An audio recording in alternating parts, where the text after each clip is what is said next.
मुंबई के Santa cruise इलाके में एक पत्नी द्वारा प्रेमी के साथ मिलकर अपने पति की हत्या किए जाने के मामले में चौंकाने वाला खुलासा सामने आया है। सूत्रों के मुताबिक मुंबई क्राइम ब्रांच की जांच में यह पता चला है कि आरोपी काजल शाह और हितेश जैन ने कमलाकांत की हत्या करने से कुछ दिन पहले उसकी मां सरला देवी की भी हत्या स्लो पॉइजन देकर ही की थी। पुलिस से मिली जानकारी के मुताबिक काजल शाह अपनी सास सरला देवी के खाने पीने में 30-40 दिनों से स्लो पॉइजन आर्सेनिक और थेलियम केमिकल मिला रही थी, जिसके चलते 3 अगस्त को उनकी तबीयत बिगड़ गई। तबीयत बिगड़ने के चलते उन्हें एक प्राइवेट अस्पताल में भर्ती कराया गया, जहां 13 अगस्त को सरला देवी की मौत हो गई। मौत के बाद किसी को कुछ पता न चले, इसके लिए आनन फानन में काजल शाह ने उनका अंतिम संस्कार करा दिया। पुलिस सूत्रों के मुताबिक पूछताछ में दोनों आरोपियों ने यह बात कबूली है कि कमलाकांत की तरह ही उन्होंने सरला देवी की हत्या स्लो पॉइजन देकर ही की थी। हालांकि आधिकारिक तौर पर पुलिस के आला अधिकारी कुछ कहने के बजाय जांच जारी होने की बात कह रहे हैं। पुलिस सूत्रों के मुताबिक आरोपी काजल और हितेश ने पूछताछ में यह बताया है कि उन्होंने आर्सेनिक और थेलियम केमिकल के बारे में इंटरनेट पर सर्च किया था। आर्सेनिक को उन्होंने एक ऑनलाइन पोर्टल से और थेलियम को मुंबई के केमिकल कंपनी से खरीदा था। सरला देवी और कमलाकांत को स्लो पॉइजन देकर मारने की पूरी योजना काजल की थी और बॉयफ्रेंड होने के चलते हितेश ने उसमें उसका पूरा साथ दिया। कमलाकांत और उसकी मां से छुटकारा पाने का आइडिया दोनों को दिल्ली में हुए इसी तरह के एक कांड से आया था। इस मामले में पुलिस ने केमिकल कंपनी के मालिक का बयान दर्ज कर लिया है। दरअसल इस पूरी साजिश का खुलासा कमलाकांत की मौत के बाद सामने आई मेडिकल रिपोर्ट के बाद हुआ था। धीमे जहर के कारण कमलाकांत को 3 सितंबर को अस्पताल में भर्ती कराया गया और 17 दिन बाद उसकी मौत हो गई। कमलाकांत की जिस तरह से मौत हुई उसे डॉक्टर नहीं पचा पा रहे थे। इलाज के दौरान ही डॉक्टर्स की टीम ने कमलाकांत के खून का हेवी मेटल टेस्ट कराया और इस टेस्ट की रिपोर्ट ने डॉक्टर्स के शक को और गहरा कर दिया, क्योंकि रिपोर्ट में आर्सेनिक और थेलियम धातु का स्तर शरीर में बढ़ा हुआ था। किसी भी इंसान के शरीर में इस तरह से इन धातुओं का बढ़ना असामान्य बात होती है। शक के आधार पर डॉक्टर्स ने खुद पुलिस को शिकायत की थी। जांच के बाद क्राइम ब्रांच ने काजल और हितेश को गिरफ्तार कर लिया था। फिलहाल इस मामले में पुलिस जांच में जुटी है और जिस तरह के चौंकाने वाली जानकारियां सामने आ रही हैं, आने वाले दिनों में कुछ और खुलासे इस सनसनीखेज हत्याकांड में हो सकते हैं। मुंबई से क्राइम रिपोर्टर्स टीवी न्यूज़ की एक रिपोर्ट। इसमें ऐसा है कि मयत जो है कमलकांत कपूरचंद शाह एज 46 ईयर्स, इसको 3/9 को बॉम्बे हॉस्पिटल शिफ्ट किया था। पहले 4 दिन इधर था क्रिटिकल अंधेरी में, तो वहाँ से उसको बॉम्बे हॉस्पिटल 3 तारीख को शिफ्ट किया था, 3 सितंबर को।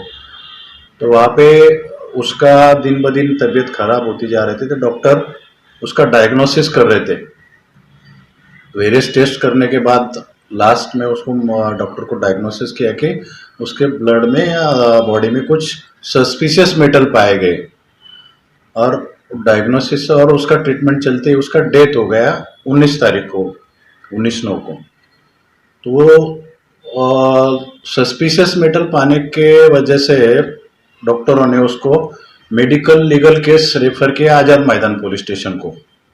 आज़ाद मैदान पुलिस स्टेशन ने आफ्टर डेट उसका एक्सीडेंट डेथ ऑफेंस रजिस्टर किया।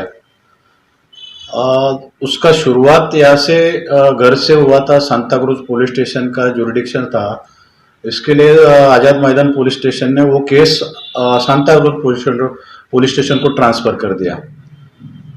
मीन टाइम उसके जो रिलेटिव थे, बहन और डिसीज के बहन और उसके रिलेटिव, उनको ये डायग्नोसिस मालूम होने से उनको शक आ गया कि उसमें कुछ गलत किया गया उसके साथ, वो डिसीज के साथ, तो उसमें उसका डेथ हुआ है। तो उन्होंने वो कंप्लेंट दाखिल किया सांता क्रूज पुलिस स्टेशन में। साइमल्टेनियसली उसका इन्वेस्टिगेशन फास्ट होने के लिए उन्होंने सुपेरियर ऑफिसर को भी इन्फॉर्म किया। तो हमारे सुपेरियर ऑफिसर से वो जो एक्सीडेंटल डेथ ऑफेंस जो था सांता क्रूज पुलिस स्टेशन को, हमारे यूनिट को हैंड ओवर किया गया फर्दर इन्वेस्टिगेशन के लिए। फर्दर इन्वेस्टिगेशन में हमने जब इन्वेस्टिगेशन शुरू किया तब बहुत सारी टेक्निकल एनालिसिस और सस्पिशियस ये जो अक्यूज है उनका इंट्रोगेशन, इसमें ये रिवेल्ट हो गया कि ये हजार्डस या तो जो मेटल बॉडी को नुकसान पहुंचाता है ऐसे मेटल उनको दिए गए हैं और उसमें ही उसका डेथ हुआ है। तो वो कंक्लूजन एनालिसिस और इन्वेस्टिगेशन के दौरान जो कंक्लूजन निकला उसके तहत हमने एक इन्वेस्टिगेशन करना है ना। अभी आगे के इन्वेस्टिगेशन एक ही दिन हुआ है उनको अरेस्ट करके और ऑफेंस रजिस्टर करके। तो इन्वेस्टिगेशन पूरा इन्वेस्टिगेशन अभी सामने आने वाला है। सर, इससे रिलेटेड कोई विल थी उनकी जो पत्नी के नाम पे प्रॉपर्टी की थी या जायदाद, ऐसा कुछ सामने आया है? नहीं, वो तो कोई सामने नहीं है। अभी उनका प्लान कब से चल रहा है वो तो अभी तक ये नहीं किया है हमने इन्वेस्टिगेशन उसके बारे में, प्राइमरी स्टेज पे इन्वेस्टिगेशन।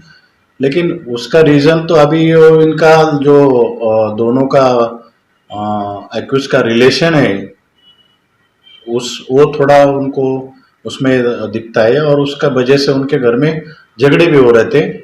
तो वही रीज़न उससे सामने आ रहा है। सर, पत्नी प्लान किया उसने, वो उसके बॉयफ्रेंड के साथ ही प्लान किया, वो दोनों ने प्लान किया। सर, इनका बैकग्राउंड क्या है? पत्नी क्या करती थी या कितनी पढ़ी लिखी, और बॉयफ्रेंड क्या करता था, कितना? पत्नी बीकॉम है, हाउसवाइफ है और बॉयफ्रेंड भी एजुकेटेड है, उसका बिजनेस है।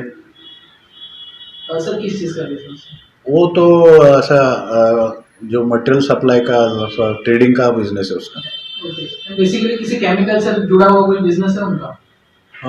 बिजनेस तो उससे केमिकल से जुड़ा नहीं है। और सर, क्या इसमें किसी और पे भी शक है इनके अलावा, घर का कोई सदस्य? अभी तक तो वैसा कोई रिवेल्ट हुआ नहीं है। अभी इन्वेस्टिगेशन प्राइमरी स्टेज पे कल ही उसका रिमांड मिला है। तो अब देखा आगे इन्वेस्टिगेशन में जो बातें सामने आएंगी वो बता जाएगी। कश्मीर की वादियां और भी खूबसूरत लगती हैं जब हाथों में होता है प्याला ब्लैक मस्ती चाय का। ताजगी ऐसी कि हर लबों पे मुस्कान लाए, कड़क इतनी कि हर सुबह बेहतर नहीं बेहतरीन हो जाए। कश्मीर के असली चाय के दीवाने पीते हैं सिर्फ ब्लैक मस्ती चाय। आप भी पीजिए।